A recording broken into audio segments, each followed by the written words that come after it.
Welcome back here to High Street Sports Episode 2. Thank you guys for the outpouring of support last week after Episode 1. It's been a long time coming, something that I've wanted to do for a very long time. So thank you guys again for checking us out, and hopefully you guys are here along the ride for Episode 2 and beyond. So as you see on the screen, we've got a different guest for this week. This is my best friend, John Ross. This is something that we've talked about doing for a while, buddy. So I'm glad it's here. You got anything to say? Yeah, man. Excited to give people our sports opinions that we talk about all the time. Sorry beforehand, everybody, if you don't like them. If we don't talk about your team a lot or don't say something about your team, please put the pitchforks and torches away. Yeah, just a little bit about me. A graduate of East Carolina University. Go Pirates! So that's my college football team, and also my wife, who's a graduate of LSU. So I'm a converted Tigers fan. So go Tigers! Both purple and gold teams. But yeah, let's get into it, man. Awesome. So today's going to be a little bit different. Last week was a full-on Buckeye show. Today is going to be different. We're going to do a college football preview show for this year. So we're going to go through all the Power 5 conferences, give you guys our opinions on who we think the top teams are, some key players and storylines to watch out for. So that's what you're looking for in this episode. So we'll just go ahead and get started. We'll start off with the Big Ten. So in the coaches poll rankings that came out, Michigan is the highest rated team in the Big Ten at number 2, ahead of Ohio State at number 4. 4 teams from the Big Ten in those preseason coaches poll rankings.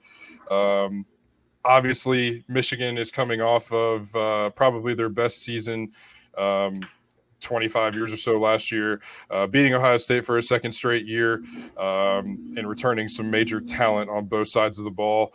Starting off with J.J. McCarthy at quarterback, Blake Corum and Donovan Edwards both coming back, the two-headed monster there at running back for Michigan. So a lot of firepower on offense, and they return one of the best offensive line units, not only in the Big Ten, but in the country.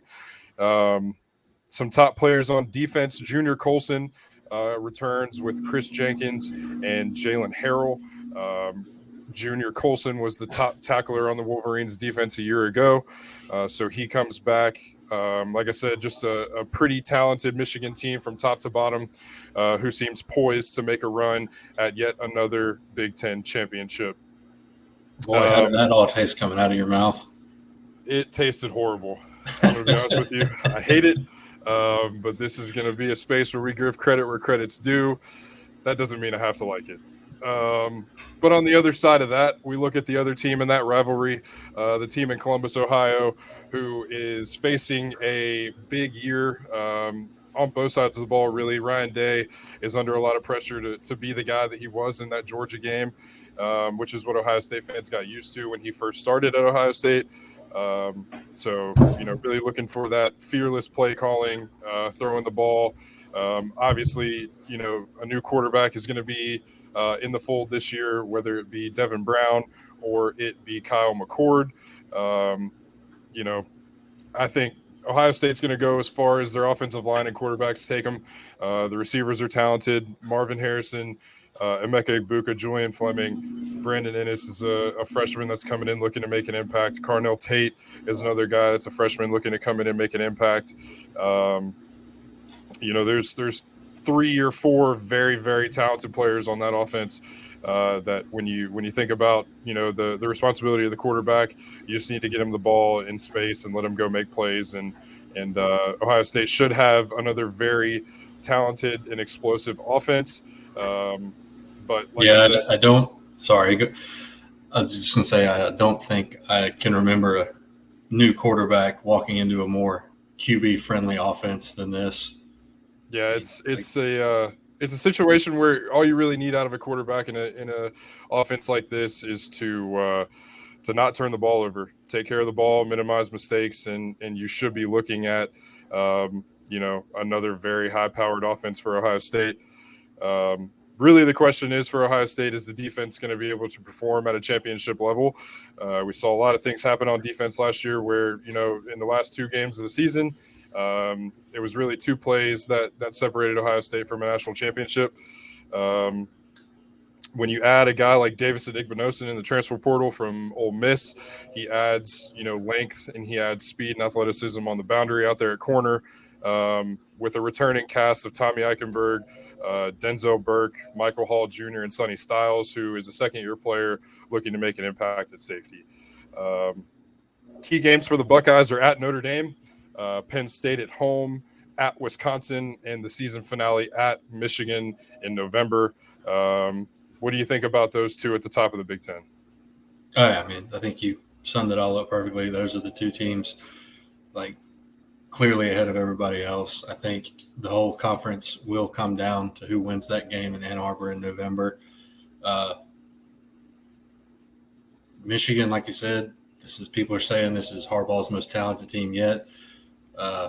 Can they live up to the hype? Because Harbaugh typically doesn't live up to the hype, but he's beat Ohio State 2 years in a row, made the college football playoff 2 years in a row, but gotten exposed in both of those. So a lot of question marks. We know Michigan can beat Ohio State now, but can they get over the hump of winning the college football playoff?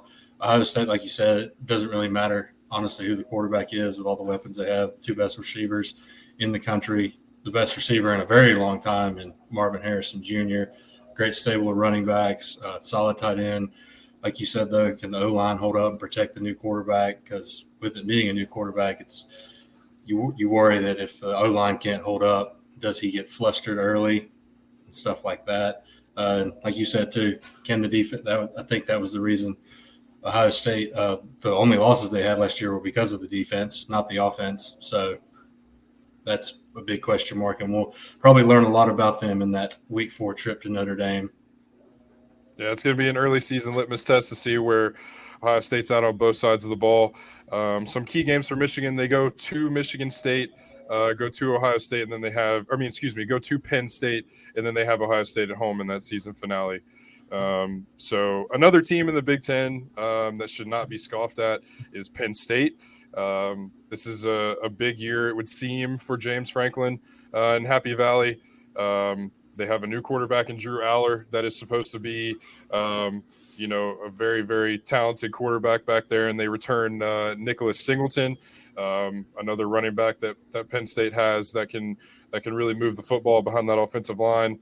A couple of question marks on defense, however, for the Nittany Lions. They have cornerback Johnny Dixon, who is going to be replacing Joey Porter Jr., who obviously just got drafted in last year's NFL draft. Joey Porter was a physical guy on the boundary out there who could really guard just about any receiver in the country and do it pretty well. Penn State opens the season against West Virginia. They play Iowa. Yep, Iowa, and then at Ohio State and Michigan. So Penn State's another team that should be a player in the Big Ten with the betting odds at 9.5 games as their over/under for win totals. And then an outlier here that some people are talking about, but who knows really what to expect out of Wisconsin. New head coach Luke Fickell takes over after leading Cincinnati, the only Group of 5 team to make it into the college football playoff since its inception. Offensive line is returning most of its talent, which should anchor the Badgers as usual. You got some talented running backs, Ches Malusi, and arguably the best running back in America too, and Braylon Allen. Yeah, that's what I was getting to that too. Ches Malusi and Braylon Allen. There's a lot of talented running back rooms in the Big Ten with Ohio State and Michigan, but Wisconsin definitely has some weapons in there. As you mentioned, has a really good running back. What else is new? Yeah, that's join that name to the list of those that have already come through. Some key games for Wisconsin at Washington State. They have Iowa at home, Ohio State at home, and Nebraska, which Nebraska is a new look team. Fuck Matt Rule. Your favorite head coach in Matt Rule joins Nebraska, so we'll see what we get there. But yeah, I'm very interested to see just how Luke Fickell does at Wisconsin, because he's a very offensive-minded coach based on his time in Cincinnati. So it'll be interesting to see Wisconsin's fans. They probably are going to see like an offense they haven't seen in a very long time, spreading the ball around instead of running the first 2 downs and throwing up a prayer on third. So should be interesting. I think Luke Fickell will do a really good job there based on what he did in Cincy, though. Yeah, you look at what he did with Desmond Ridder. He turned the Cincinnati offense into a pretty high-powered offense that, as I mentioned earlier, saw them in the college football playoff. Now Cincinnati has since left the American and gone to the Big 12. We'll get to that a little bit later. But Wisconsin should see, or should have a very bright future under Luke Fickell, a guy that can recruit, but is a defensive guy. So not only can he change the offense, but he's going to bring a new attitude to Wisconsin on defense, which, generally has a pretty talented defense. Haven't really been, playing to their standard over the last couple of years. But as you mentioned, quarterback has been a challenge at Wisconsin. So we'll see if they can get a quarterback in there to, counteract that run game that's always been so talented. As far as the Big Ten goes, like we said earlier, I think it's a two-team race with Ohio State and Michigan. I don't think Penn State should be discounted in that conversation.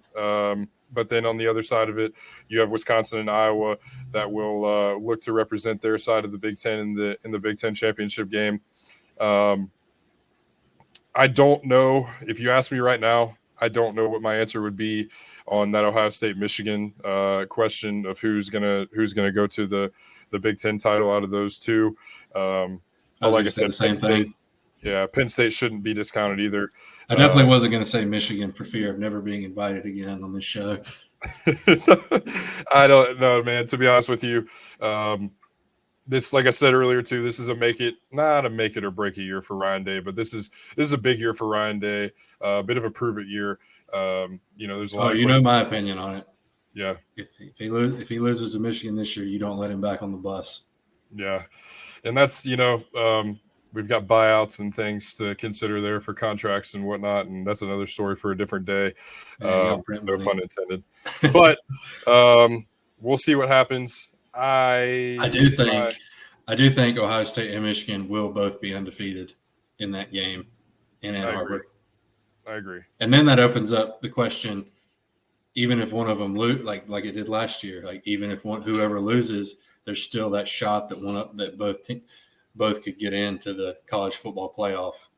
So, like I said, I don't know who would win right now. We'll have to see how they both do. I do think Michigan's back half is a lot more challenging than their front half. You guys have kind of evenly across the board. But yeah, I think they'll both be undefeated for that game in November, and we'll just have to see. Point blank period, Ohio State has to win that game.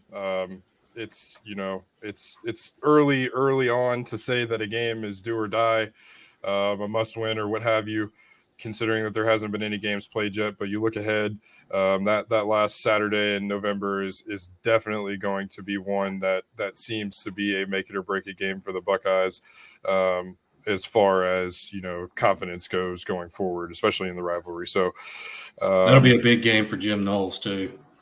Yeah.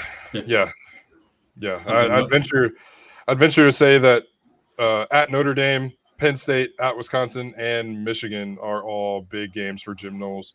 I will say one note on the Ohio State defensive coaching staff is this is the most continuity they've had on defense in some time. Staff changes were at a minimal, so Jim Knowles and company should have some firepower in the early going, and we should see that pretty quickly.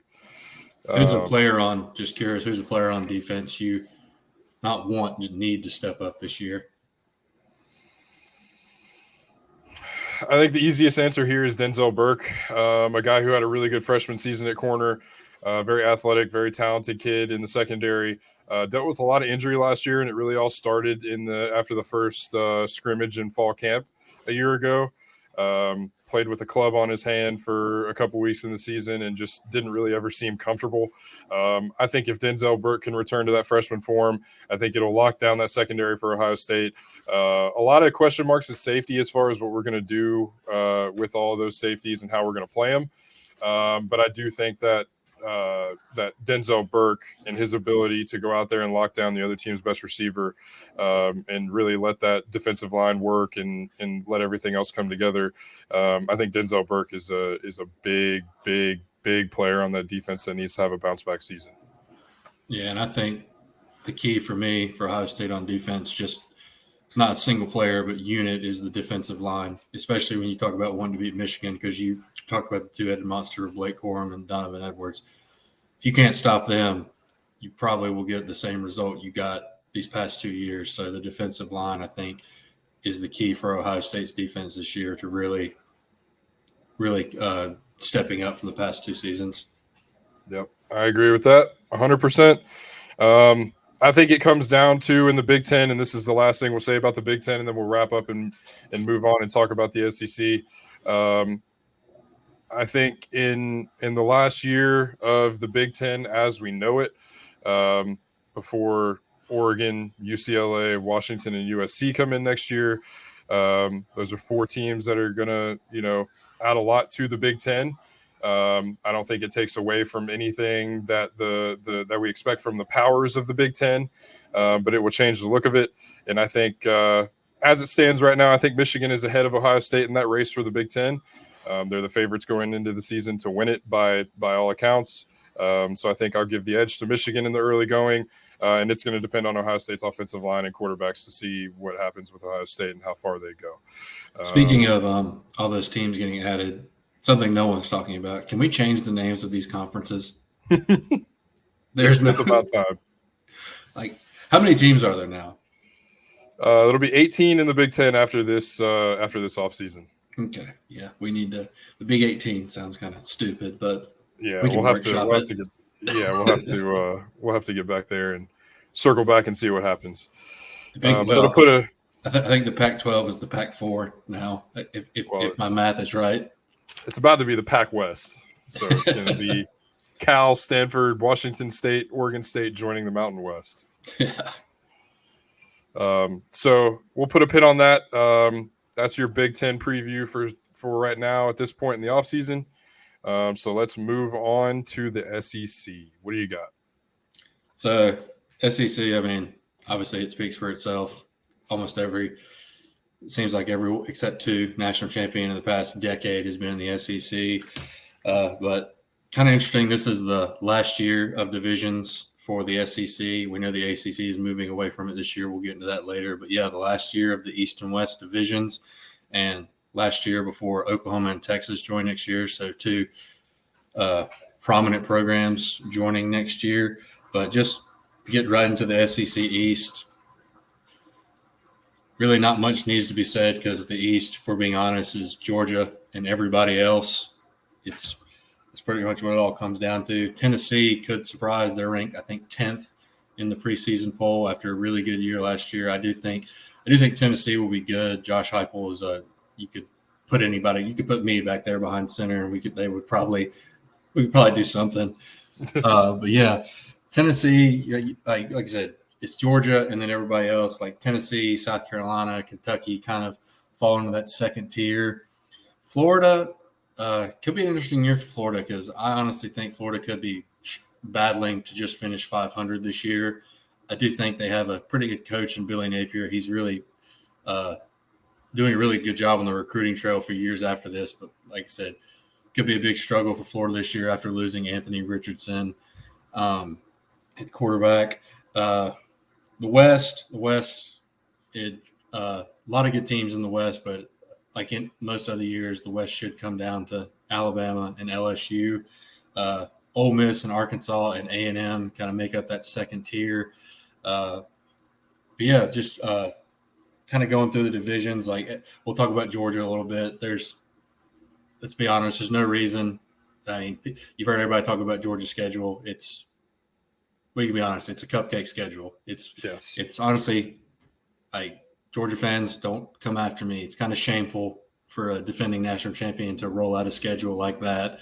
Who is it? UT Martin, the School of the Deaf, the School of the Blind, like nobody of note.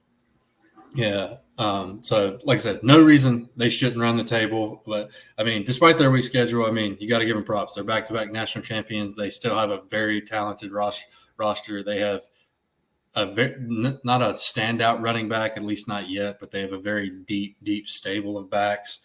And they have Brock Bowers, the best tight end in football. in college football right now, the best tight end, honestly, in a very long time. I mean, the dude can do it all.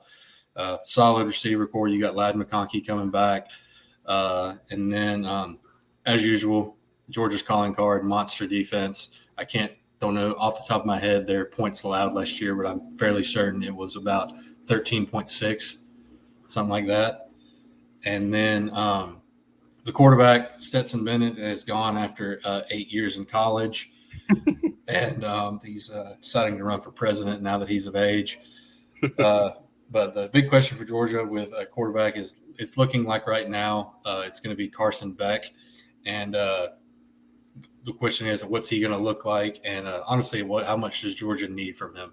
Kind of going back, it kind of goes back to the same question with Ohio State. How much, like, you have such a deep roster and talented roster around, how much do you need from that quarterback other than don't turn the ball over, don't throw interceptions, don't fumble the ball? Most of the O-line is back, which was a very big strength of that team last year. I think 205 rushing yards a game last year, 4th in sacks allowed, and 2nd in tackles for loss. And I think all but one starter's back, so that's very good for that deep stable of backs I talked about.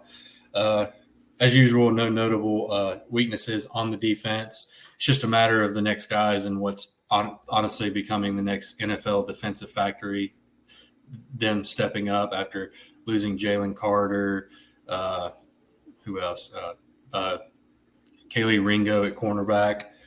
But yeah, Georgia, like I said, schedule is very weak, but they're still a very, very good team, back-to-back champs, and they should run the table. I don't see any reason why they do not continue their dominance of the SEC East and be waiting for whoever comes out of the West next championship game. Like I said, Tennessee is kind of that team who I see finishing second.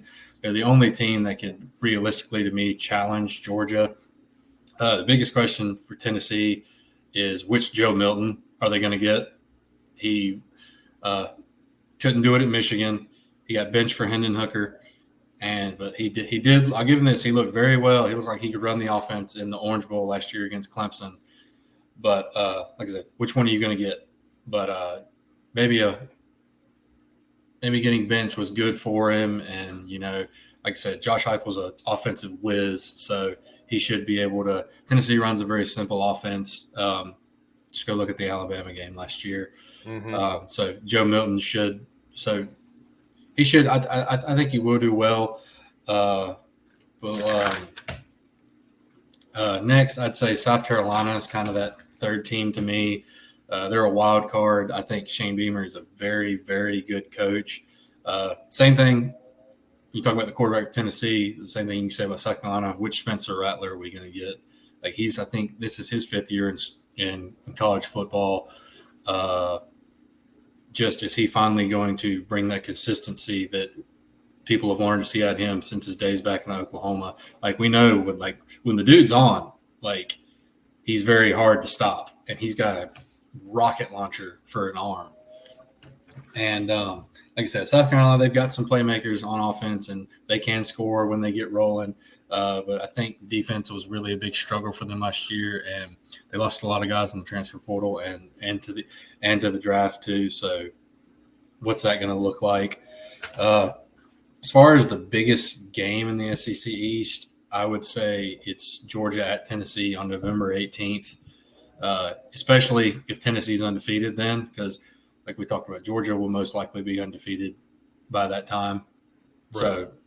And that game's, like I said, that game's in Knoxville too, and the place will be a madhouse, especially if Tennessee's undefeated. So that'll be interesting to see if they can do the same thing to Georgia like they did to Bama last year. But like we've talked about, no one's stopping Georgia in that division. Just they're my pick for the East. Just it's really all you can say. But you got any thoughts on the East before we move on to the West?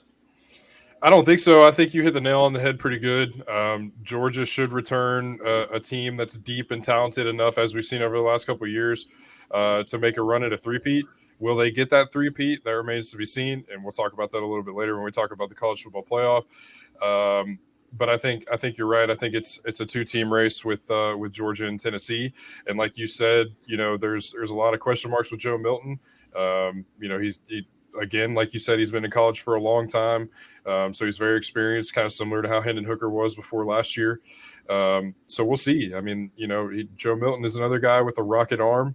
And if he could like really improve this year, he can make himself a lot of money because the dude looks like he was built in a lab. Yeah.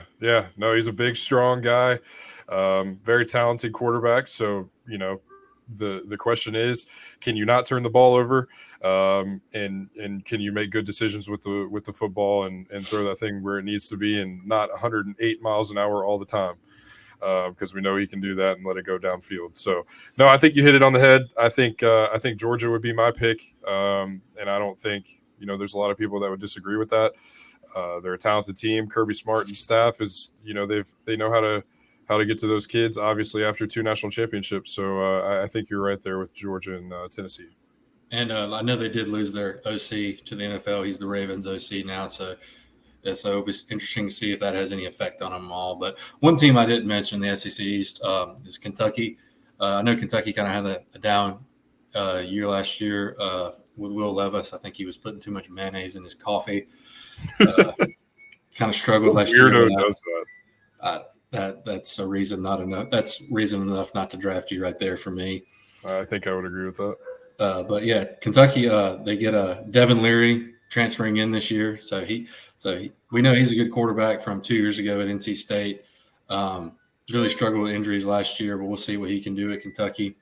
But moving on to the SEC West, we'll talk about the team that's dominated college football for the better part of the last decade, Alabama. Not much needs to be said about them, but honestly, this is in the first time in recent memory, Bama probably has more question marks this year than I can remember. And I'm sure you agree too. And the biggest one is definitely quarterback, because there's 3 guys vying for it right now: Jalen Milroe, Ty Simpson, and Tyler Buckner, who transferred in from Notre Dame. Wasn't really that great for Notre Dame last year, but be interesting to see who wins that battle. I think right now, what I've seen, Jalen Milroe kind of has the edge. He came in for Bryce Young a little bit last year when he was hurt, and and last year was kind of a weird year for Alabama. Like, they were obviously talented across the board, but it really did seem like obviously I'm biased now because he's quarterback of the Panthers, but it seems like Bryce drugged them to a lot of wins and won in spite of the guys around him, because the receivers last year, I mean, no one, they were good, but no one, there wasn't typically that guy on receiver on Bama that stood out. It was like, oh, that guy's a top 10 pick. There wasn't a Jameson Williams, a John Mechie, a Julio Jones, a Devontae Smith, anybody like that. So, like I said, receivers very pedestrian last year by their standards. Is anyone going to step up this year? I know Ja'Cory Brooks for them. He was their leading receiver last year. They have high hopes for him. And another thing, prominent position at Bama over the past few years, running back. Jahmyr Gibbs is gone now. So who's the next great Bama running back in that long list? And offensive line for Bama should be fine per usual. They always have a strong offensive line. Usually at least 1 or 2 guys drafted in the first round. Defensively, they're loaded on defense with talent as usual. Dallas Turner and Kool-Aid McKinstry are definitely the top guys on there. Dallas Turner kind of lived in Will Anderson's shadow a little bit last year, but he's a guy who can go out and get you 15 sacks. And then Kool-Aid McKinstry, he's just a solid man cover corner. It's hard to get space on him. And then surely, I mean, it's Alabama. We know there are a lot of question marks, but you can probably imagine by the middle of the season there will be some household names on that team. And all that stuff to say, we can talk about all the question marks we want to about Bama, but we should probably learn our lesson at this point. Don't doubt that grumpy old man roaming the sidelines. Honestly, when we doubt him, that seems when he does his best work. So be interesting to see. The team I think that is Alabama's biggest challenge is the LSU Tigers. And LSU definitely returns a lot of talent this year. They have, in my opinion, the best quarterback in the SEC in Jaden Daniels. He struggled a little bit to adapt to Brian Kelly's system beginning last year, but really, really came on toward the end of the year. He's a guy who can beat you with his arm. He can beat you with his legs. And LSU also has who's probably the next great receiver to come out of that factory down there is Malik Neighbors. He really kind of outshined Kayshon Boutte last year, who was – I know Boutte was supposed to be the next guy at LSU, but Malik Neighbors, like about halfway through the season, just started to become Jaden Daniels' favorite target, and I think he ended up with a 1,000-yard season, 1,007 yards, I believe. And then also Mason Taylor, freshman tight end from last year, who I think he had about 3 or 4 touchdowns last year, and he caught that game-winning 2-point conversion against Bama, and also had a big touchdown catch in that game. He's back, so it'd be interesting to see if he can take the next step. Big target for Jaden Daniels. O-line wise, LSU has a top 5 O-line in the country, not just the SEC. They got 2 bookends, Will Campbell at left tackle, and then Emory Jones at right tackle. And they got a solid interior right there. Running back wise, they got Noah Cain, Josh Williams. They got a deep center running back. No one really. I know LSU's another school. You think of like a really stud running back. They don't have anyone who's kind of like the it guy in the backfield. They just have a very deep rotation. They can throw a lot of guys at you. And defensively, LSU definitely has the potential to have a very scary defense. We'll talk about the best player on their defense to start is Harold Perkins. Mm-hmm. And it'll be we saw what he could do, especially against Arkansas last year when he basically won that game by himself. It'll be interesting to see if I know LSU's coaches have talked about it. They want him to not just be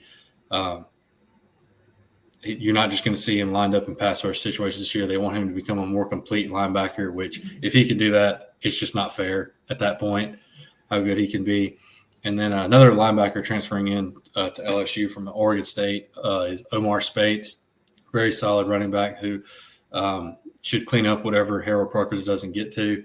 A really big wild card for LSU will be Mason Smith, defensive tackle who tore his ACL shortly into the Florida State game last year while he was celebrating, which really sucked. Yeah. But no, he's 6'6", 310 pounds, just a monster of a human. And if he can kind of show what he kind of elevate what he showed his freshman year, he could definitely be a top 10 pick in next year's draft. And then you got beside him, Mekhi Wingo, who really had a solid year last year. And as far as edge, they have a very deep rotation with transfers and guys coming back. Got to watch his name, Savion Jones. He's definitely a guy who could be that next great LSU edge defender now that BJ Ojulari's gone. And then honestly, the biggest weakness for LSU, and this is very surprising, is the secondary. Safeties, I think they'll be fine. They got Major Burns. He really came on toward the end of last year. And then you got Greg Brooks, I believe is his name. The other, this will be his 4th year. He's a tackling machine. But the biggest question for LSU is going to be the cornerbacks, which I know that's very strange to hear when you talk about LSU. But they got some guys transferring in, Zy Alexander, Denver Harris. It'd be interesting to see if those guys can I believe Denver Harris came from A&M. He was once a big-time recruit there. But Zy Alexander, I think, is coming from a smaller school, I believe southeastern Louisiana. It'll be interesting to see if these guys who are transferring in can adapt to the SEC. Because if they can, LSU should be in really good shape defensively. If not, it could be kind of they could lean a little bit more on the offense than they want to and get into very high-scoring affairs.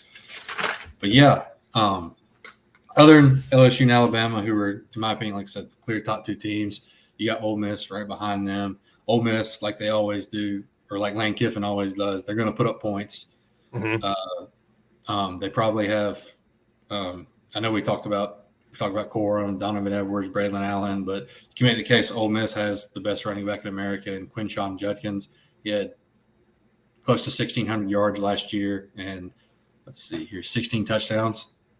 That's nothing to sneeze at. And he He can also catch the ball too. Yeah, like I said, Ole Miss, they're going to put up points. Can they stop anybody, though? I think that's the question every year with them. They do host LSU in Oxford early in the season, September 23rd, I believe. Or excuse me, one of the games in September. I'm sorry if I'm not getting it right. But, yeah, that'll be a big test for them and LSU as well.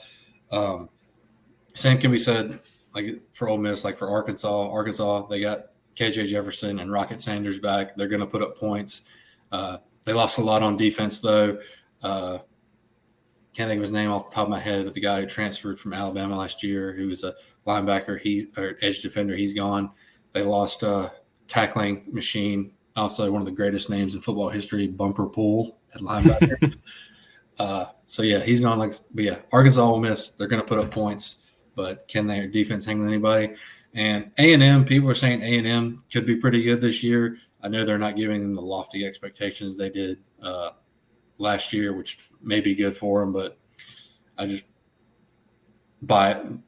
a little bit biased. I'm not a big Jimbo Fisher believer, especially after last year.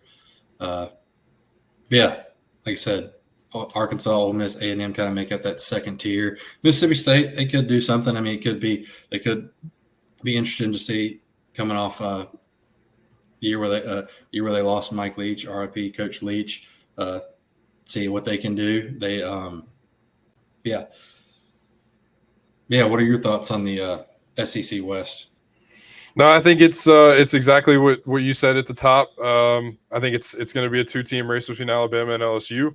I agree with what you said about LSU and their defense, kind of suspect on the corner position on the back end a little bit, which could lead to some problems. However, I do think that they have a good enough offense to compete with the top teams in the SEC and the top teams in the country. So I expect that division to come down to Alabama and LSU. Big year for Brian Kelly. I mean, he's got all as talented of a team as he's ever had in college football. So I think if Brian Kelly and his staff can put together something and they figure out some of the cornerback issues and stuff, is Sevyn Banks still at LSU or is he gone? No, gone. Unfortunate to see how that season that LSU. I don't think he is. Let me double check real quick. Yeah, unfortunate to see. I was hoping that Sevyn could really go and have an impact for LSU. Had an unfortunate injury at the beginning of the season, so that kind of sidelined him a little bit. Inconsistency was Sevyn's problem at Ohio State, and it continued to be at LSU too. But like I said, if LSU can figure out some of the problems at corner and some of the depth there, and if those transfers can make a difference and really lock down the best receivers in the SEC, which in turn are some of the best receivers in the country, I think LSU has as good of a chance as anybody. I think Alabama is as vulnerable this season as they've been in quite some time. And like you said, it has everything to do with the cornerback and the quarterback and who's going to be that guy at running back. But they're as talented as anybody in the country as far as their roster goes, top to bottom, depth wise. It's really them and Georgia and a few others, Ohio State and Michigan and some of those other teams that are top to bottom, really talented. But I think LSU has as good of a chance to compete with Alabama this year as anybody. But it's gonna come down to making plays, and it's gonna come down to the teams that can drag it out in the second half and late into the fourth quarter. And I think LSU's talent on defense will serve them well in their big games this year. So, yeah, they got a couple big games to start. Obviously, neutral site game, neutral in Orlando, Florida against Florida State to start the season. And then a few weeks later, they got at Ole Miss. So if they can get through the first month of the season and then don't get caught looking ahead and get to that Bama game, I think they'll be in really good shape as far as college football playoff aspirations go. But, yeah, I mean, not going to discount Bama either. I mean, it's Bama. You can't do it. Time and time again, we do it, and Nick Saban proves us wrong. So it doesn't seem to matter how much staff turnover Alabama has. When you're Nick Saban, you can pretty much get anybody to come coach for you as a what do they call them now? Special assistant to the offensive coordinator, whatever the case is. So Alabama's smart, Nick Saban's smart. Best a lot of big games for the SEC West teams as opposed to the other division. I know Alabama's got Texas and Tuscaloosa week 2. That'll be a good one. Yeah. Yeah. But So a lot to look forward to. As far as my picks, I know I went with Georgia in the SEC East. You can call me biased if you want to. I'm going with LSU in the SEC West. I just think they have way too much talent not to win it. Like I said, best quarterback in the conference in Jaden Daniels. Harold Perkins is a menace on defense. If Mason Smith is everything people think he's going to be, that's just another layer to them. And then then you'd have Georgia and LSU in this championship game. I'm going to go with the Tigers just because I feel like I'm a big believer in playing a tough schedule, how it can help you. So I do think Georgia's schedule, if they go undefeated, their only, in my opinion, only tough game is at Tennessee. If they make it through that undefeated, I do think the lack of quality, whether it's on the road, neutral site, or home, quality games, I do think that will hurt them when you look at what LSU would have had to go through to get to the SEC championship game with Florida State at a neutral site, at Ole Miss, at Alabama. Yeah. That's the first, probably. I mean, this is only episode 2 of High Street Sports, but that's the hot take yet. So LSU is the pick on this show to win the SEC this year. I'm going to back that. I think print the LSU T-shirts. I have a feeling that LSU could do that. Obviously, Georgia is on paper the best team in college football as it stands right now. But there's a lot of things that can happen on the road throughout this season, and we're excited to see what happens in the SEC. So we'll wrap the SEC up. Say that again. Who's your picks, good sir? For the SEC? Yeah, both divisions and then the champ. I think Georgia is going to run away with their division. I think the schedule points in that direction. And I think, like I said, and like we talked about earlier, I think it comes down to LSU and Alabama on that other side. And I think that given the question marks that Alabama has so far, I think LSU has, their best chance and, since Joey B to win that side of the division. And I do think that this could be the year that LSU takes the SEC away from Georgia. So I will agree with you there. I think that LSU is in as good a spot as they've been in a while to win that conference and make their way into the college football playoff for the first time. I do think we could see Brian Kelly be a lot more loose this year because last year you kind of feel like he was trying to win the respect of not only LSU but the entire state of Louisiana.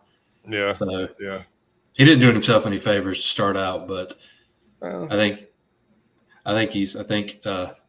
going for 2 against Saban in overtime, I think that helped him out a lot. Yeah, no doubt there. So we got LSU as the pick to win the SEC on this show. Obviously, a lot of things can happen. Not saying that Georgia's not a good team, but that's what we're going with. So that wraps up the SEC. We'll move on to the Big 12 here. I don't know where to even go here to start. Kansas State won the conference last year in a bit of a surprise. They are the defending Big 12 champions. They return a very, very veteran team on both sides of the ball on offense and defense. Cooper Beebe is an offensive guard who should be taken pretty highly in the NFL draft this year. Will Howard is their senior quarterback that returns, as well as Phillip Browse, wide receiver for the Cats. So those are all seniors that lead their offense in various positions. Kobe Savage is a senior safety. Daniel Green, Austin Moore, 2 linebacker studs that they had that powered that Big 12 championship run last year.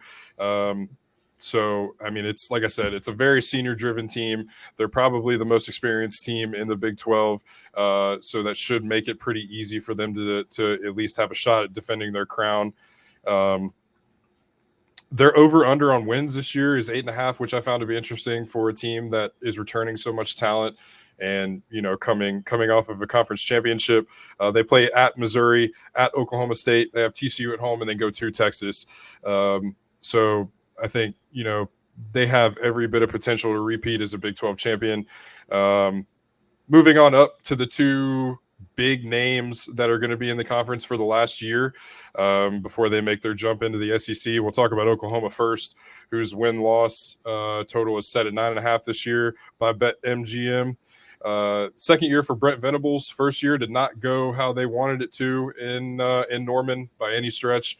Did not live up to the Sooner expectation that they have for a very proud football program throughout their history. They do return some playmakers on offense. Wide receiver Jalil Farouk, Javante Barnes, and new starter at quarterback Dylan Gabriel. So he's no. a senior. I think he was there last year. Oh, was he? Yeah. Well, he will be the new starter anyhow. And so, there's a lot of question marks for Brent Venables in Oklahoma. I don't know, exactly their expectation in Norman. However, I know that what happened last year isn't going to stick around for long if, especially when they make that jump into the SEC. College football or, college sports in general are a very, results now oriented thing. So who knows how long they'll have that leash, but I have no doubt that Brent Venables can get that defense going. And talking about their jump to the SEC, they get thrown to the Wolves their first year as far as schedule. I think they get Georgia. It's at home, but they get Georgia. They go to Baton Rouge. So, yeah, they're leaving the Big 12 for a pretty daunting challenge next year. But as far as this year goes, they have some key games at Cincinnati for Cincinnati's first year in the Big 12, at Texas, at BYU, again for BYU's first year in the Big 12, and they play TCU at home.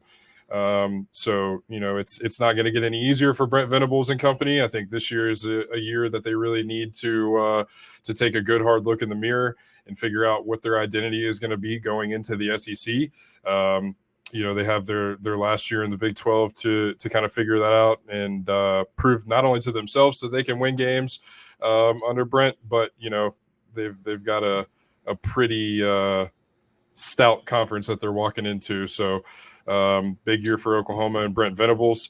And then at the top of this list, you have Texas.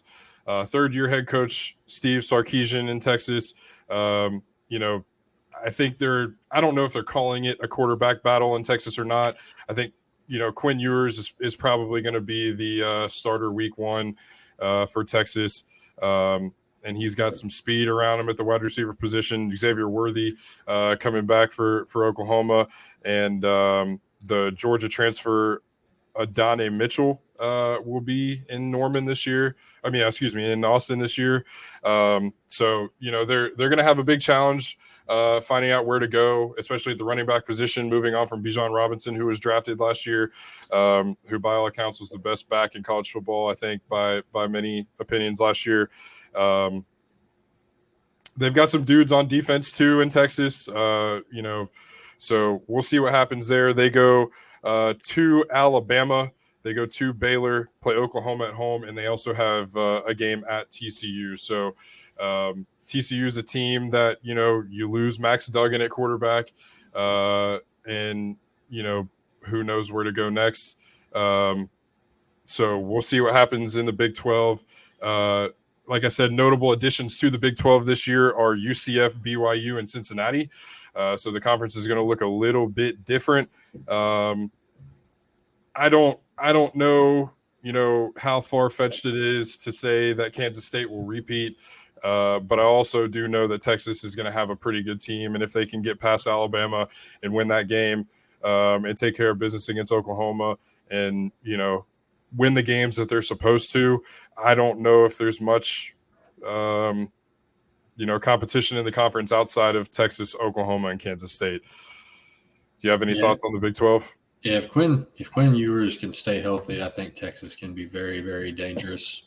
I know everyone always wants to say, is Texas back?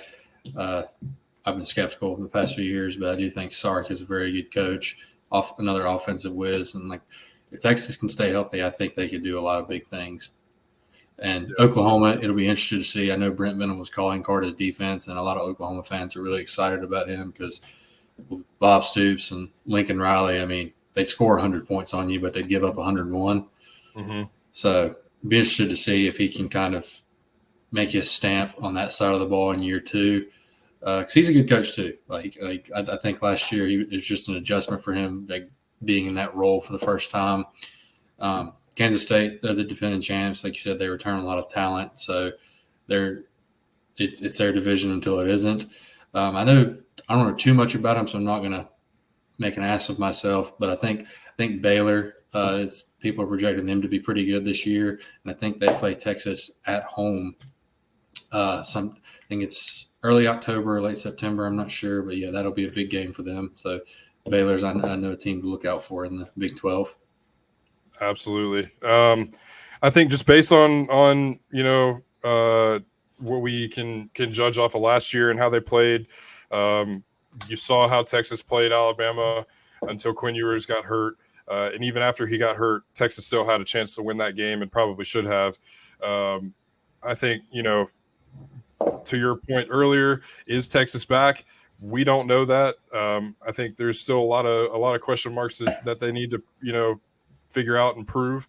But I definitely think that Texas, so much of college football and sports in general is health.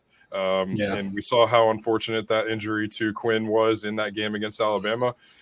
So I have to think that, provided they figure out their running back situation and whoever's next there, and then, if Quinn Ewers can have a good year that, people think he can, I think that the Big 12 is Texas's conference to lose. Like you said, I know Kansas State is the defending champion, but I think Texas is in the driver's seat in the Big 12 just based on their roster and their potential if they get to stay healthy.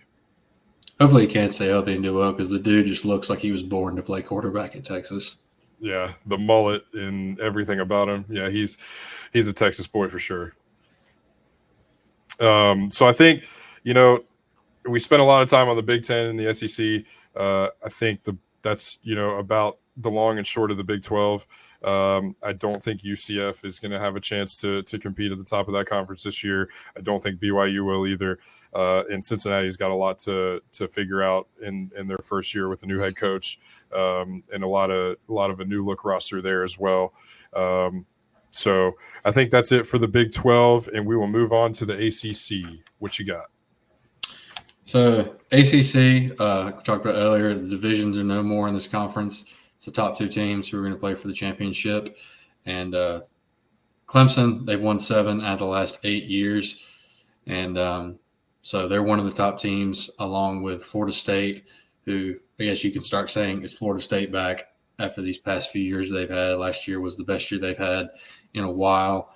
So those are the top two teams. ACC does have a strong tier 2 with Carolina, Duke, who surprised last year. Their coach won Coach of the Year. Pitt, they lost a lot, but Pat Narduzzi's a good coach. Mm-hmm. Wake, I know they lost Sam Hartman, but I think they lost A.T. Perry too, the receiver. But they brought a lot of guys back on both sides of the ball. Miami, I feel like people talk about Texas. I feel like we've been saying, is Miami back since early 2000s? No, they're not. So this will be the second year for Mario Cristobal there to see what he can do. Louisville, they lost Malik Cunningham at quarterback, but Louisville's always had this proud football program down there. They always have a pretty strong team.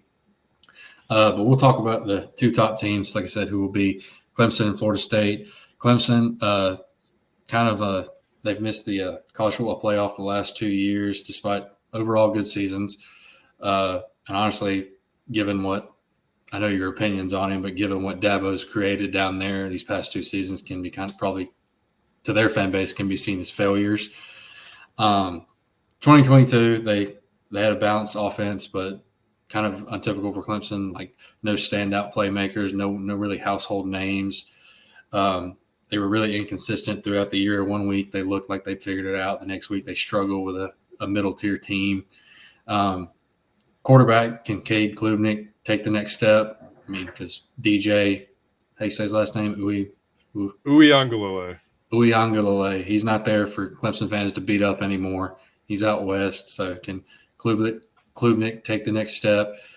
He showed against Carolina in the ACC championship game. He has what it takes, although Carolina, it was against a very bad defense. He can throw the ball. He can run the ball. But he was, like I said, very good against Carolina, kind of so-so against Tennessee in the Orange Bowl. And then which receivers for Clemson are going to stand out. They have lots of talent, but no one really wowed last year like we're used to with Clemson, like DeAndre Hopkins. Who else? Martavis Bryant. Probably missing a few. There's a long list of wide receivers that have been very good from Clemson. Yeah, T. Higgins. Last year, Antonio Williams was their leading receiver, 56 catches, 604 yards, and he was one of two guys with over 500 yards. So need a little bit more production out of that. They do get Adam Randall back this year from injury, who's the speedster for him. So hopefully he can help Klubnik out, burning dudes up the sideline. They got a good backfield. Will Shipley's a do-it-all running back. I know there were a lot of Christian McCaffrey comparisons. I was just going to say that. When he first came in, and obviously he hasn't met those comparisons yet, but he's solid. roughly 1,100 yards last year, 15 touchdowns. O-line, they were okay in pass protection last year. Very good in the run game. I found a stat they were just Clemson in general. Clemson is 84-2 since. We'll get to that later. We can edit this part out. Pass protection, they were all right. Very good in the run game. They should be better with most of that still intact. Defense, like the past couple of years, looks to be this team's strong suit. The DL is talented as always. It seems like Clemson has been churning defensive tackles and ends out to the NFL the past few years. They got Rook or Horo and Tyler Davis, who are going to be the two studs for him now. Problem is, though, the depth is really thin behind them, so you really hope they can stay healthy. And then defensive ends will have to be better to replace Miles Murphy and Brian Brees, who are gone to the NFL. The second level, though, Clemson arguably has the best linebacking core in the country with Jeremiah Trotter Jr. and Barrett Carter. 161 combined tackles last year, 13 sacks, 24 tackles for loss, 4 interceptions, and 13 pass breakups. Jeremiah Trotter Jr., if he's anything half as good as his dad is, that's doing pretty good. Mm-hmm. And then they have a talented secondary, but they need to – I think the biggest thing for the secondary this year is they need to make more plays, not a lot of interceptions or pass breakups next year. So you want your secondary to create turnovers. Their biggest game, I would say, is they don't have like a – I think their first game of the year they played Duke on a Monday night, which while we're talking about that, can we get rid of the Labor Day Monday night college football game? I'm in. It's never a very compelling game. I'm in. People are miserable if they have to go back to school or work after a long weekend. Let's put it on Sunday or Saturday. Come on. Yeah. And then, but their biggest game, I would say, is September 23rd at Florida State. That's the team I think they're going to be they're going to be vying with for the number one spot in the conference all year. And moving on to Florida State, so like I said, 2022 was their first good season in a while. They have tons of starters back with transfers filling in the holes. Offense, which will be their strength like it was last year. Defense wasn't bad. It was good, but offense was definitely what carried them last year. Typical Mike Norvell, how he was in Memphis. That's how his teams operate. Jordan Travis is back. He's a very good quarterback. This is his 6th year. Seems to be common now for quarterbacks, especially for quarterbacks.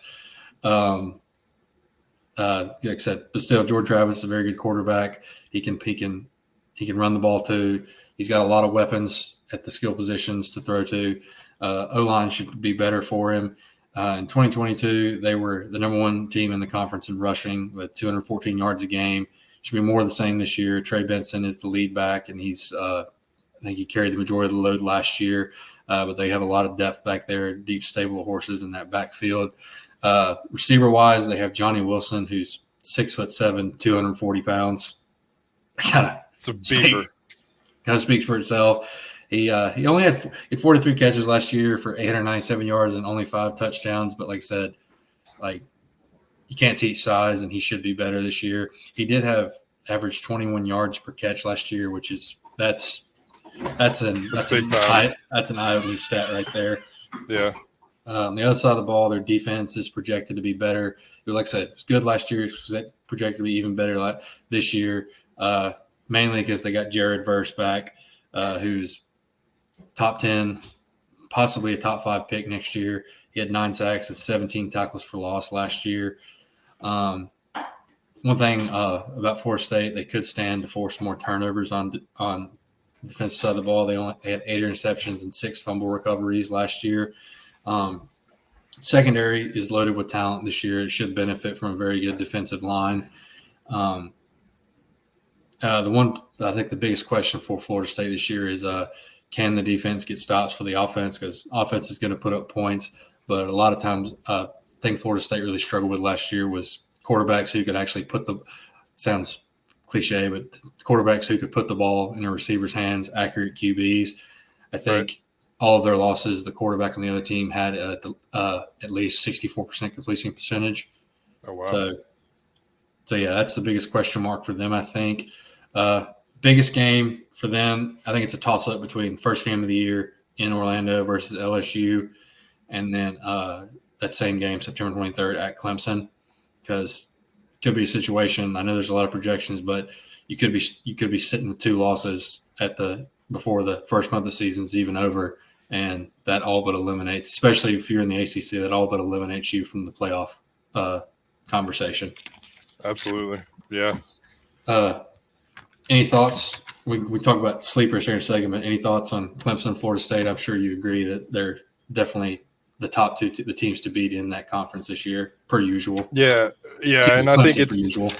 Yeah, it's a situation where Clemson fans are they came to get really used to all the winning and the household names that they had on both sides of the ball in those playoff years that they had, and there's a lot of people clamoring and want to get back to that. So I think if they can figure out what to do with Klubnik and get to him the way that they couldn't with DJ Uiagalelei, for whatever reason that didn't work out. But I think that Clemson, again, is a team that when you look at the top to bottom of the ACC, there's not really much else there outside of Florida State. And we can go down the line here in a second with Carolina and Drake May and some of the expectations in Chapel Hill and what they want to see. But I think, Clemson is still the class of the ACC. Florida State's got a lot to prove, and I think that, they could have a breakout sort of season and kind of re-announce themselves on the national scene. But I still think Florida State is a little bit off. When you look at what Clemson was able to do, they've got a lot more championship experience there in their coaching staff. And, Dabo's a coach that, whether you like him or not, has been there, done that. He's taken on Nick Saban a couple times. He's won some national championships. And so he's a proven coach. And I think, with the way the ACC should look this year, I don't think it should be anything other than the top 2 at the conference. So I agree with you there.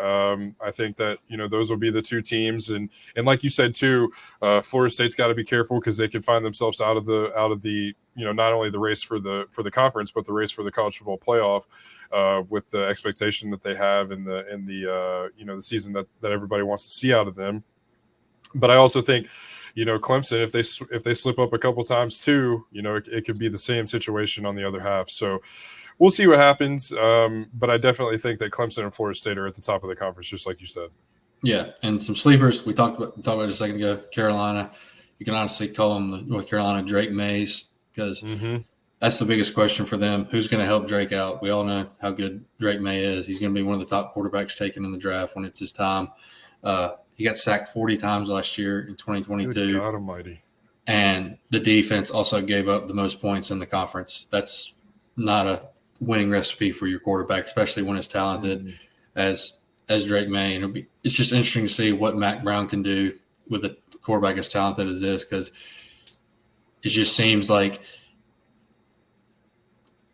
probably not saying this right, but it seems like he may be just fine with Carolina being kind of relevant and not wanting to take that next step. And I don't know. It's just a big question for Carolina this year. Miami, can they live up to the hype of being Miami? That's the question every year. It's not 2001 anymore. I can see your answer right there. It's not. No. Miami to me is a dumpster fire, and I think that's where it lands. I think Mario Cristobal has a large mountain in front of him to climb. With you got everything that's going on there with their NIL situation and all that kind of stuff. It seems like everything around Miami is a dumpster fire, and the expectation I think is way too large. Yeah, I mean they have a decent. Tyler Van Dyke's a good quarterback. I know he struggled last year with a new staff behind him, but I know people were singing his praises before the end of this year, so maybe humbled a little bit now. We'll see what he can do. Duke's a team who could surprise in the ACC like they did last year. They think they have the majority of their team back. Riley Leonard's a really good quarterback. They have a really good offensive line, and their defense actually allowed only 22 points per game last year, so that's nothing to sneeze at. Pitt's been a team the past few years, kind of you talk about the ACC, they're one of the better teams. Like I said earlier, they lost a lot on both sides of the ball, but I think Pat Narduzzi is a very solid coach, and he'll have those guys, if not in contention for the conference, right there in the middle tier of that conference. But as far as my pick for the whole conference, I'm going to go with the Noles. I think their offense is too good. I don't think anybody in the conference is going to be able to keep up with them on that. I think their defense, like I said, good last year, but it will be even better this year, and they can help their offense out a little bit. But yeah, I'm going to go with Florida State. I'm going to deviate a little bit from that. I think there's a lot that Florida State needs to prove. I don't know if I'm sold on them yet. That might be ignorance. But I don't know if Florida State's ready to take that jump. I think the winner of the ACC will eventually move on to the college football playoff. And I think my pick there is going to be Clemson. I think that, there's a lot of room for Cade Klubnik to grow, and I think that there's a lot that he can do with that offense. And like I said before, Dabo's got the championship pedigree. As much as I might not love to say that, I think that Clemson is my pick for the ACC this year in a return to the college football playoff. Cool. So I think with that, the ACC is done. Actually, before we move on from the ACC, shout out Vance Boyard, freshman tight end for Duke, Northern Guilford alum, showing out in camp so far, making some plays. So hopefully Vance can have an impact on Duke's offense in his freshman year. So we'll see about that. Shout out Vance. So with that, I think the ACC is done. We'll move on to the last of the Power Fives and probably the most unfortunate of the Power Five conferences, the soon-to-be Pac-4. As I mentioned earlier, 4 teams leaving the Pac-12 to join the Big Ten next year. USC, UCLA, Oregon, and Washington have said peace out. And it seems as though after that, the 4 remaining teams in the Pac-12, who knows what's going to happen there. So I've seen a lot of rumors online of a merger between the Mountain West and Pac-12 to send those other 4 teams into the Mountain West and make it the Pac-West or whatever the case is. I know the ACC has had some interest in Cal and Stanford, but there have been some major roadblocks in those discussions. Who knows? We're really going to need to rename the conference if that happens. Yeah, it's going to be the Atlantic over the river through the woods to grandmother's Pac-12 house we go. Yeah, so it's a very unfortunate situation for the Pac-12, and a microcosm of what's going on with the conference expansion and things like that. So, but in the last traditional year for the Pac-12, you got USC, who seems to be the favorite in the conference by just about everyone. Lincoln Riley and Caleb Williams look to make some magic there in that offense.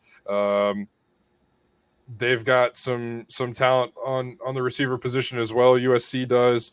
Dorian Slinger and Mario Williams are 2 of the targets that Caleb Williams would be looking for this season. When you look at USC and where they've come from as a program in the early 2000s, and now they kind of went through some down to their standards, but definitely a few clunkers in there. You move on from Sam Darnold, and then there really wasn't much of anything until you got Caleb Williams. They have, I wouldn't say the toughest schedule, but they do have some games of note. They go to Notre Dame. They play Utah at home, Washington at home, and then they go to Oregon. And they also play at Colorado and Coach Prime's first year at Colorado and in the Pac-12. So I don't. Their over under for wins is set at 9.5. I think the over is probably in sight there. If Caleb Williams and that offense can be what they were last year, he's an electric playmaker. Probably one of the top, if not the top quarterback in the country. Then you move down, you have Oregon. The biggest question mark with Oregon is which Bo Nix are you going to get? Bo Nix was a guy that his freshman year at Auburn had a lot of potential, had a lot of people talking about the playmaker that he was and could be. And then 5 years passed, and then here he is in his 5th year at Oregon. He's had some time to figure it out. One can only hope, and the Ducks can only hope because they need him in order to have any sort of chance in the Pac-12 this year. So Oregon has a couple interesting games at Washington, at Utah, USC at home, and then they play Oregon State at home as well. Oregon also plays Colorado, who seems to be getting thrown to the absolute wolves this year as far as their schedule goes for Coach Prime's first year. Moving on to probably one of the more talented offenses in the Pac-12, we move to Washington. Washington has one of arguably the best receiver rooms in college football with Jalen McMillan, who is an absolute speed demon, and then Rome Odunes. I don't know how to say his last name, but the kid can ball. Washington is another team. All three of these teams that I have mentioned in the top in the Pac-12, BetMGM has their over under at 9.5. So it seems to be that people think that it's going to be a pretty level top half of the Pac-12. I could see all of these teams going 10-2, and then some tiebreaker scenarios needed to figure out the Pac-12 championship at the end of the year. One thing for Washington, if they want to go anywhere and accomplish their goals, is going to be their defense. Their defense has to step up and create some turnovers and really put that offense in a position where they can let their playmakers go out and score some points and make some plays, and not have their defense out there on the field for 95% of the game. And then you look at the second tier probably to the Pac-12 is going to be Utah. Right underneath, BetMGM has their over-under at 8.5. So obviously the thought there is that they're on a pretty similar playing level as USC, Oregon, and Washington. With Utah, you have veteran quarterback Cam Rising coming back to lead that offense. A guy that can make plays with the ball, both with his legs and throwing the ball. A very dynamic athlete. Big potential to make a statement them too. In the beginning of the year, they play Florida at home. I know Florida's not projected to be very good this year, but it's an SEC team. Yeah. I mean, if you can walk, that's a big statement. Correct. If you can beat Florida, obviously it's in Utah, but if you can beat Florida at home, that sets up the remaining tough games on their schedule being at USC, home to Oregon, and at Washington. You've got two really tough road games in there, but you've got two pretty winnable home games in there with Florida and Oregon coming to Utah. So I don't know, this is a conference that sets up for a lot of parity. And I think, when you look at it, you got Lincoln Riley, who seems to be a quarterback whisperer, with Caleb Williams in another season in which, the thought of a Heisman isn't out of the window for Caleb. He proved to be the best player in the country last year by all accounts. And I think that USC has a lot to prove. I think the Pac-12 as a whole, all of these teams have a lot to prove. So I think it could be an exciting year in the Pac-12. Not that any of us are going to see it because all those games are at 10:30, and that sucks to stay up that late on the East Coast. But, I think all four of the teams that I had mentioned can win that conference. It's really going to be, can Caleb Williams live up to that hype, and can USC return back to national prominence like their fans, desperately want? And then what message do they want to send to the Big Ten going forward into next year? So that's going to be, there's a lot of good football to play this season in the Pac-12. My pick for the Pac-12 is going to be Lincoln Riley and USC. I don't really think that there's much other direction to go in. I think Oregon has a chance. Like I said, I think USC, Oregon, and Washington all have a chance to be 10-2 football teams. I think USC is the one in the conference that has a chance to go maybe one loss or potentially undefeated. So I think USC is my pick in the Pac-12. What do you say? My pick for the Pac-12. I'm going to go with the Huskies of Washington. I think I'm a big believer in Michael Penix Jr. A lot of people talked about if he would have went to the draft this past year, he could have been as high as QB3 behind Bryce Young and C.J. Stroud. He's got a rocket of an arm. It doesn't hurt, like you talked about, to have all those receivers that he's had. He can run the ball too. I think the defense will be better this year to help them out, and I'm going to go with Washington. Yeah, Michael Penix Jr., another kid that seems like he has been in college football for probably 7 years. Started at Indiana, had an unfortunate injury situation in his first couple of years at Indiana. Decides to go out to Washington. What's a true freshman quarterback? I don't know if we'll ever know that again, sir. Yeah. I don't think so. A lot of guys, and there's something to be said for guys that can stick around and sit behind somebody and learn for a year and yeah. But that thought that like a Tua coming in and winning a national championship or whoever that I think that idea is done. I don't know. Oregon has he's not a quarterback, but Oregon has a guy that has his 9th year of eligibility. So we're going down a road. I mean, same time, I don't really – these guys don't think they're going to go high in the draft. I mean, stick around and make your money in NIL. I'm not going to discount them for wanting to make money. Yeah. I'm damn glad the NCAA kind of deviating made that rule recently where your first transfer is free. The second one has to be for a medical or I can't remember what the medical or some other reason.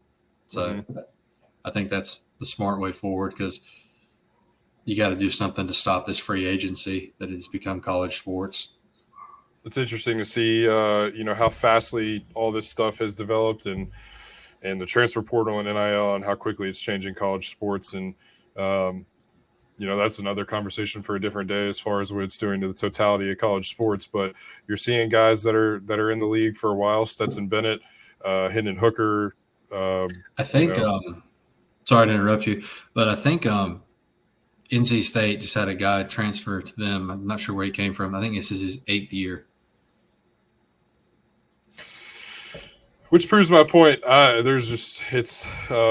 if you can make your money, then make your NIL money and continue playing college football as long as you can. Yeah. So that concludes our Power 5 conference previews.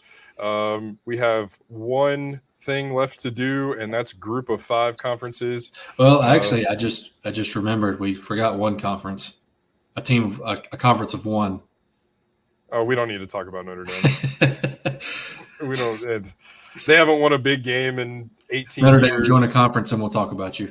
Yeah. Join something. Make a move. Everybody else is moving around. You do. You figure it out. I will give them this. They don't shy away from tough games, especially this year. I will give them that. Yeah. I mean, they got y'all at home. They're playing USC, Stanford.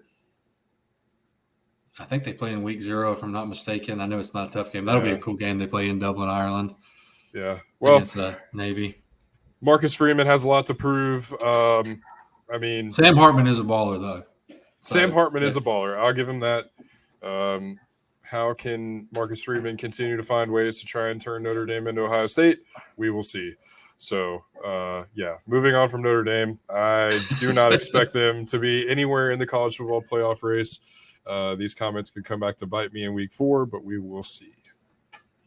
But yeah, moving on to, like Chris said, a Group of 5. We'll talk about some sleepers in that, like the American Conference and Mountain West, to name a few. Seems like every few years we have a team from the Group of 5 kind of have just an amazing season and kind of spark conversation toward the end of the year. Do they belong in the college football playoff? Cincinnati is an example a few years ago. We're just starting off. I think the top one is UTSA, University of Texas, San Antonio. They have 30 wins in the last 3 years. Like, it's 10 wins a season. I don't care what conference you're in. That's good. 37 points per game last year. A lot of the starters on both sides are back. Their quarterback, Frank Harris, who, as Chris and I like to say, #good. If you haven't seen video of this dude, just YouTube Frank Harris, 2020 highlights. Dude is a baller. And then UTSA, they have they're joining the American Conference this year, along with a few other teams, North Texas, Charlotte, Tulsa, I think. I may be missing one or two. But UTSA has an interesting schedule. They have road games at Houston, who's typically got a pretty good team, at Tennessee early in the year, and at Tulane, who we'll talk about them in a little bit. Tulane's another team. They had a really good year last year, shocked USC in the Sugar Bowl.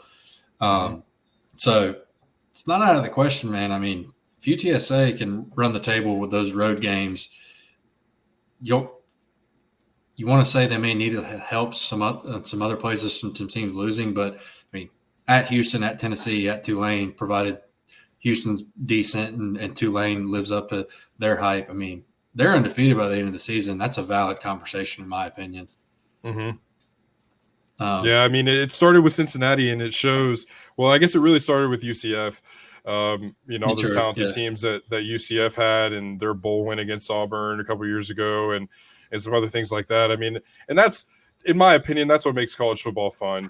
You get teams like that aren't in a Power 5 conference, that ball out all year. They bust their ass. They play the game. They win their games, and they win by a big margin a lot of times. And it's a fun brand of football, and it's there's something to be said for what Luke Fickell brought to the table and what UCF brought to the table. And moving forward, the time is now for the Group of 5 conferences with the expansion coming in the college football playoffs. So it's going to get very exciting in the next couple of years. Those undefeated one-loss seasons will mean a lot more after this year. Yeah, for sure. But yeah, like UTSA, I think they're the top Group of 5 contender this year. So roll Roadrunners. Great mascot, by the way. Yes. And then next we have Tulane. Like I said, they're coming off a really big season, like stunned USC in the Sugar Bowl. They got Michael Pratt back at quarterback. Really solid year last year. See if he can continue to get better. Like I said, they play UTSA at home, and they also have a home game they play Ole Miss in New Orleans week 2. So potential to make a statement early on in the year for the Green Wave. While we're on the subject, arguably the best uniforms in college football. Well, maybe not best, but just those green tops with the white helmets and the mascot. Like it's a wave, an angry wave with a bullhorn. Like, come on. It's incredible. Yeah, Tulane, and next and if you're noticing a pattern, it's because the next team is also in the American Athletic Conference. SMU had a pretty solid year last year. They're typically a pretty good football team. They're loaded with talent this year. As far as schedule goes, they have road games at Oklahoma and at TCU. So chance to make some noise with those games and ruin some seasons too for the Frogs and Sooners possibly. But just like I said, these top 3 teams I've talked about, Group of 5, what do they all have in common? American Athletic Conference. So that could be a division that's very fun to watch this year. Sucks for my Pirates. We'll see what they can do this year. Had to get the ECU plug in there. Yeah, there you go. Hopefully we can ruin Michigan's season to start the year. I know you. All right, now I'll stop you there. Tell me how ECU can go to Ann Arbor week 1 and give the Wolverines a game. If Mason Garcia, quarterback, lives up to all the hype, myself and a bunch of other ECU fans over the past few years who got tired of watching Holton Ahlers play quarterback, he lives up to that hype. And then he's got a solid rotation of running backs too. I mean, that seems to be a pattern of them over the past few years, like Keaton Mitchell last year. You got Raji Davis, who got hurt last year. He was their lead back the year before, so he's back. And you got Marlon Gunn. He's a really good running back. He can catch the ball in the backfield too. And then receiver-wise, Jalen Johnson, transferred from Georgia last year, who should be their top receiver, and Shane Calhoun at tight end, big target. Offensive line, kind of a couple guys back, but also some guys kind of just now getting into being a starter, so we'll see. Defensively, they lost a lot to the transfer portal, unfortunately, but got some back in the transfer portal. So I don't know what they necessarily have to do, than just go out there and Mike Houston just say, what do we have to lose? I'll take it to Jimmy. Yeah, air it out. Pulling App State, it'd be crazy. But plant that Jolly Roger right at the 50, please. But yeah, it's my pirate plug for this one. We can make that a segment going forward, the pirate plug. Yes. But I would so just last couple group of 5 sleepers, Boise State. Boise State's team, I mean, over the past few years, they're always typically pretty good. They've had some really good years. Selfishly, I don't like when they're good because I have to see highlights of that god-awful football field on TV. But that's you don't like the Smurf turf, bro? No. It's terrible. It's actually cheating, too, if they wear their blue uniforms. It's not fair if you ask me. It's like camouflage. You can't see them. Yeah. It looks like a bunch of, legs and orange pants running around out there. But they're the Mountain West favorite, soon to be the Pac West, as we talked about. Mm-hmm. As far as their schedule goes, they have a road game at Washington to start the year. Could be a big game for them, chance to ruin Washington's season and make me look like a dummy for picking them to win the Pac-12. So they probably will now that I talk shit about their blue field. But we'll see. And then a couple of big games, home against UCF, and then a road game at Memphis. Memphis is another team. They're typically a pretty good mid-major college football program. Last group of 5 sleeper, I would say, is Troy. And not too familiar with them, but if those don't know, Troy beat UTSA in their bowl game last year, 18-12, I think. So very strong team defensively. Offensively, they got a few starters back. As far as their schedule goes, they have a road game at Kansas State in week 2. It's a chance to make a statement early on. But after that, they play in the Sun Belt. The schedule is pretty weak after that game at Kansas State. So you get into that situation where even if they go undefeated, as opposed to UTSA where they have outside of conference, they have a few other tough games. Troy at Kansas State, and then the Sun Belt schedule. If they go undefeated, it really doesn't matter because their schedule is too weak unless there's absolute chaos around the country. Like Michigan and Ohio State have 3 losses before November. LSU, Bama, and Georgia have 2 losses. Come on, man. Manifest the chaos. Hey, listen, man. I like chaos and parody as much as anybody, but last year was honestly the most chaotic. It's like near the end of the year we've had since the college football playoff started. Oh, I agree. I mean, especially to Ohio State's benefit too. I mean, no disrespect either. I mean, no. Listen, you win games and that takes care of itself, right? Like you don't have to need somebody else to lose, and that just is what it is. And Ohio State, by a lot of counts, got a lot of help in the last week of the season, and that's what it's about. So I think it's shout out the Utes, shout out Cam Rising, love Utah. Here we go. But I mean, there's a lot to be said for those group of 5 teams. Like I said, there's a lot of good football that gets played in the group of 5 conferences. And with the way that, college football is changing, the road to the college football playoff for those teams is going to get a little bit easier. I think there's going to be some scheduling things that have to work out and changes that get made there. And, you got to make sure that you play some good teams in the beginning of the season to offset what that rest of the conference slate is going to look like. But I think there's a lot of opportunity, moving into next year for the group of 5. So, no, I think those are great teams that you mentioned. I did not do my homework on the group of 5, so I'm going to take your word for all of that. If you get a chance to watch UTSA this year, do it. They're a fun team to watch. I caught a couple glimpses last year. They were, and like I said, I watched some highlights. I was reading about him and watched some highlights of Frank Harris, and he's a dude. Dude's legit. Yeah, legit players out there. All right. So we'll move on there. Group of 5 is done. That concludes basically all of the, the conference insight that we had for today.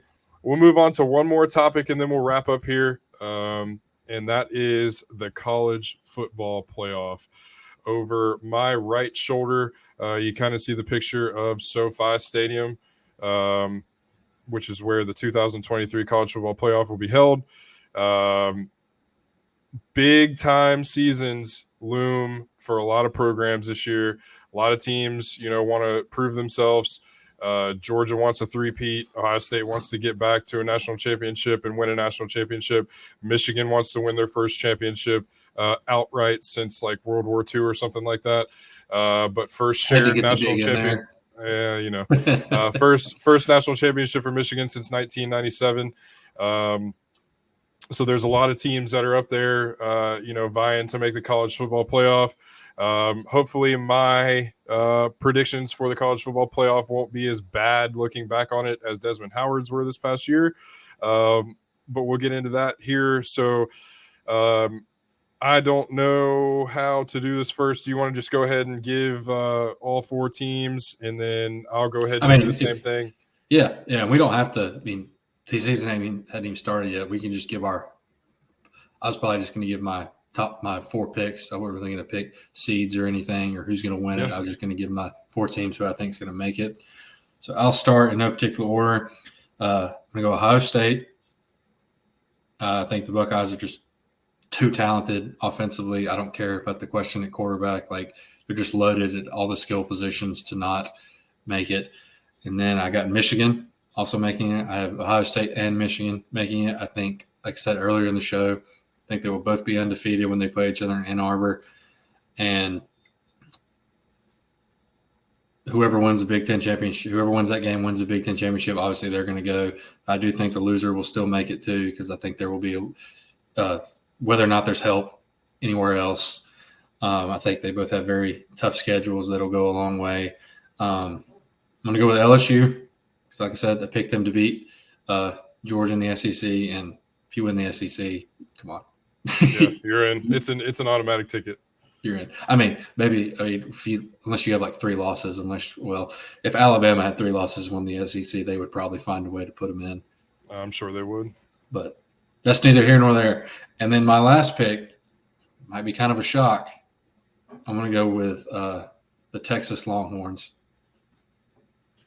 I think if Quinn Ewers can stay healthy, I think he's a really, really good quarterback. I think they're loaded at the skill positions. Their defense is going to be nasty. I think they're set up to win the Big 12 and go undefeated, and I think they'll be in the CFP at the end of the year. So, yeah, Ohio State, LSU, Michigan, Texas. I like it. I like what you did there a lot. I think what you said is spot on about the Big Ten. And to any Georgia fan that comes after me, I don't care if you guys go undefeated. Your schedule is too weak. If you lose an SEC championship game, you don't deserve to be in. Some would call that a hot take. Some would just call that an educated college football prediction. I think the same thing. I think the same thing. I think, the winner of the SEC is going to get in as always. The winner of the Big Ten gets in as always. The winner of the Big 12 will be in. And I think, if there's a case where, a USC goes undefeated, runs that table, I don't think a one loss would get a Pac-12 team in. I think you have to go undefeated in the Pac-12 to get in. And I think, sorry to interrupt you again, but I think the Pac-12 is just going to beat each other up too much to, like, between, you talk about Oregon, USC, Washington, and Utah. I think they're going to kind of trade haymakers all year with each other to the point where it doesn't matter who wins that conference. Yeah, I think, like I said, there's 3 10-2 teams that are sitting right there in the Pac-12. So I think effectively that knocks out the Pac-12, provided one of those teams doesn't go undefeated. I think the SEC has had a way to get 2 teams in. I think the only way that happens in the Big Ten is if, the Big Ten champion is undefeated and, the team that loses that game or, the rivalry game is one loss. So I think with that said, I'm going to go out on a limb here. I'm going to pick Ohio State. I agree with you. I think Ohio State is loaded at the skill positions. The running back room could be 3 or 4 deep. There's a lot of guys that we didn't even talk about when we went over Ohio State in the running back room. Maya Williams is a big one. Dallin Hayden's a big one. Evan Pryor is going to be a guy that's coming off of an ACL tear that, if he is healthy and as good as they say he's been in fall camp, there's going to have to be a way to get him on the field. So I think you got a loaded running back room to go with a loaded receiver room. And I think the defense is going to be one of the top in the country. So I'm going to pick Ohio State. I do think this is Jim Harbaugh's best team at Michigan. I think this is the best Michigan team that we've seen. And like I said, probably since the turn of the century. This is a very deep team on both sides of the ball. They have a very talented defensive line, very talented offensive line. I'm not sold on J.J. McCarthy. I think he had a lot of clunkers in the season last year, a lot of games that Michigan probably could have lost. But I think that, this year, I think Ohio State and Michigan will make it out of the Big Ten. I already made the bold prediction with you earlier in the show that LSU was going to win the SEC. And like I said earlier, the winner of the SEC is going to make it in. And I will, this is a very boring prediction because we're both going to line up the same. I think Texas could make it. I think Texas, if Quinn Ewers stays healthy, there's a lot of things that could go right for Texas. And I think, that last year in the Big 12, they could win it and they could make the playoff for the first time. So I'm going to go with you. I'm going to go Ohio State, Michigan, LSU, and Texas as well. Sleeper pick is Washington. I'm going to ride the Husky train all the way. Yeah. There's a pattern with me, obviously, purple and gold. Yeah. Yeah. But, so yeah, you guys can roast our picks in the comments if you want to.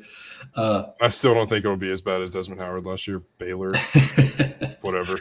And but I won't be upset if ECU makes our Michigan predictions look dumb. So I don't think anybody would be upset about that. It'd be like App State Part 2. We are moving very, very quickly to the start of college football season. A lot of exciting things happening. So we will see, what our predictions look like, what you guys' predictions look like. Drop what you guys think below. What do you think your college football playoff teams are going to be? How do you see these conference matchups shaking out? What do you think about conference expansion and the way that college football is moving? And overall, what did you guys think of the show? Open to feedback. John Ross, man, thank you so much for joining us this week. This was awesome. A lot of fun. Yeah. We'll make it happen more in the future. Heck yeah, man. Happy to do it. All right, now. All right. Keep up with everything that High Street Sports has going on through our YouTube. You can find us on Twitter. We have yet to make an Instagram or things like that. Still kind of trying to figure everything out and see what's going on week to week. I do think this is going to be a normal thing where we do a Buckeye show and then we switch and do just a national college football show as well during the week. What days that's going to happen on, don't know yet. But we will, kind of make that happen and figure that out as this thing develops. So a lot of exciting stuff here in college football coming up for 2023. A lot of exciting stuff coming up here for High Street Sports. So always remember, like, comment, subscribe on the YouTube. This is where you can find the show in the early going. We will have it on Apple Pods and Spotify coming soon. We just got to figure out some of the logistics. So John Ross, thank you so much, man. Y'all have a good one. We'll see you next time. Thanks, guys.